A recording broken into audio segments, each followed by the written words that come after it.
Welcome back. It sounds like something ripped from a spy movie or a reboot of The Americans. A young Russian woman accused of conspiring to influence American conservative politics on behalf of Russian intelligence.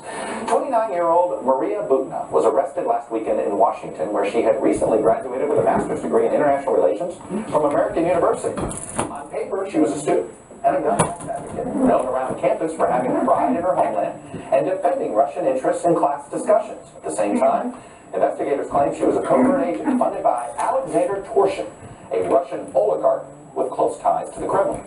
And at his urging, investigators say, she worked to gain access to American political operatives, conservative politicians, and political groups, including the Trump campaign, and more importantly in this story, the NRA.